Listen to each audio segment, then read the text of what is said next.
We have for you 10 things that people with Asperger syndrome wish that neurotypical people understood about their social anxiety, about the social anxiety that is experienced by people with Asperger syndrome. For example, number one is that people with Asperger syndrome don't necessarily know how to interact verbally, interact socially. And I believe the reason for that is that our cognitive ability, our neurological ability to put thoughts together seem to be scrambled. There's something about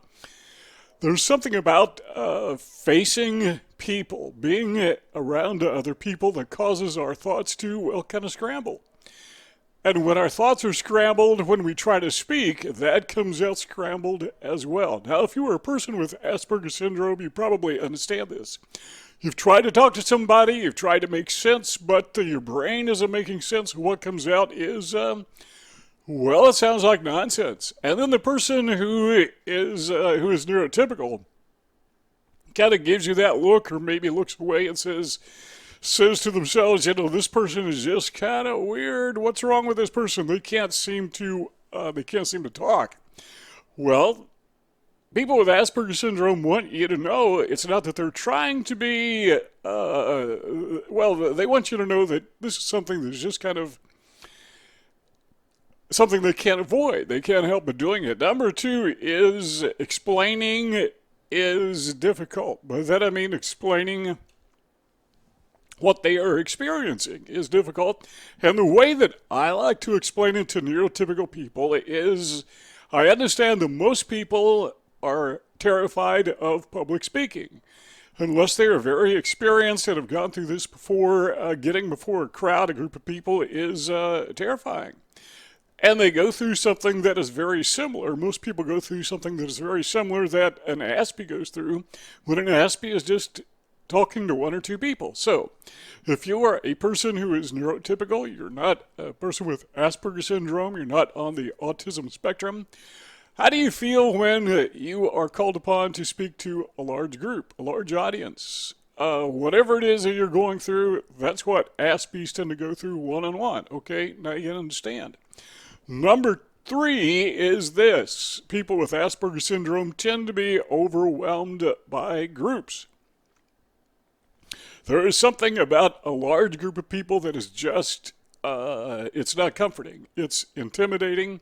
They're not sure how they are supposed to respond, whereas when they are by themselves and alone, that they're perfectly normal. Now, this is kind of odd, but people with Asperger syndrome could explain this, or at least I should say they understand it.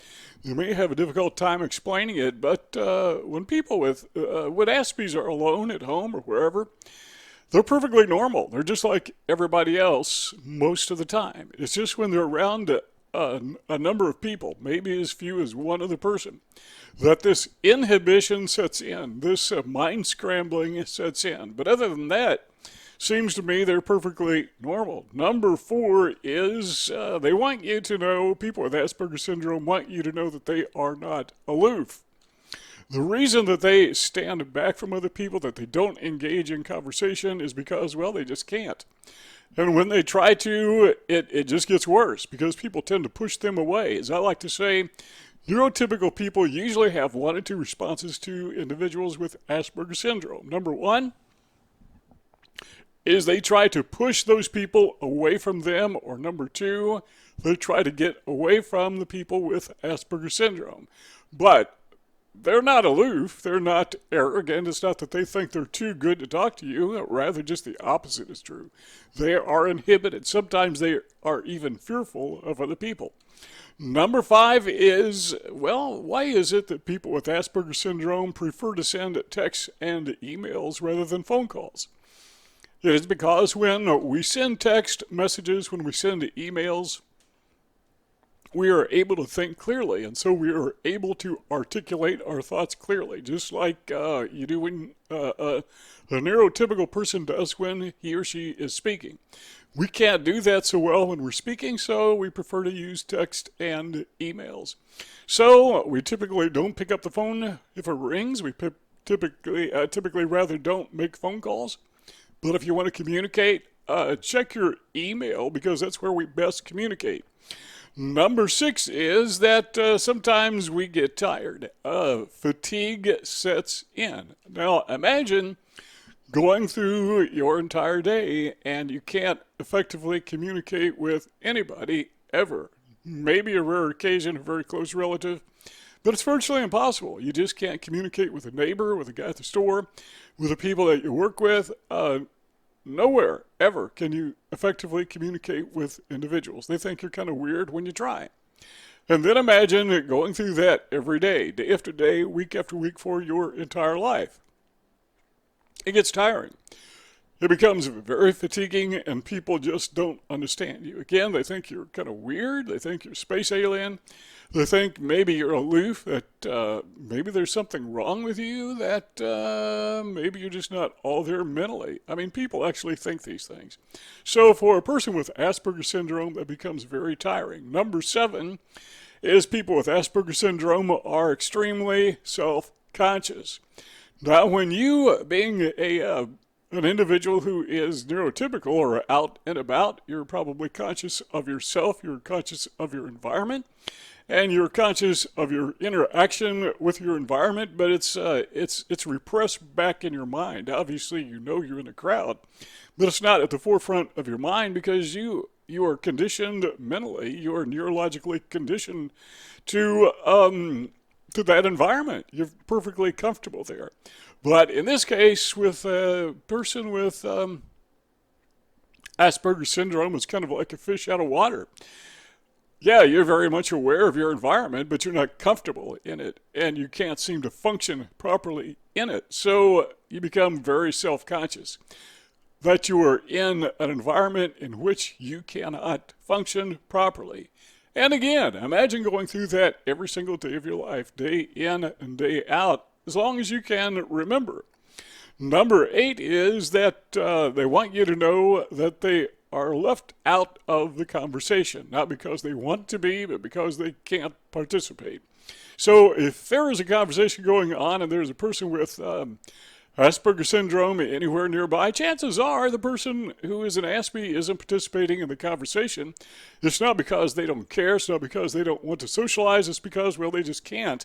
And other people don't pick up on those cues. Other people typically do not invite the Aspie into the conversation. And so the person with Asperger syndrome is left out. People with Asperger syndrome want you to know that, hey, why are you leaving me out of the conversation? Do I not have value? Am I not a human being like everyone else? Number 9 is people with Asperger syndrome want you to know that, yeah, they try to avoid others because being around other people is extremely stressful. It causes anxiety. Now, I don't know who you are, where you are, but chances are you don't like to be stressed out. You don't like to be in circumstances where you are very anxious. You want to get away from those circumstances. Nature has placed within you a response mechanism when you are in a very stressful situation. Well, you know you're having problems. That's why you're stressed. You understand this is a circumstance that is causing great anxiety. Something is wrong. So if you can imagine a person with Asperger's syndrome who endures that every day, every time he or she is around other people, you can understand why they try to avoid others. It's stressful. That is why, by the way, it is very difficult, or one of the reasons I should say, it is very difficult for an Aspie to hold down a 9-to-5 job, work around other people, because it's so stressful the entire time. It is also indicative of why people with Asperger's syndrome don't do well in school. Now, some of them perform very well academically, but socially, they have a tough time. It's virtually like sending children to school is kind of like sending children to be abused all day long. Number 10 is they want you to know that they have a limited number of friends.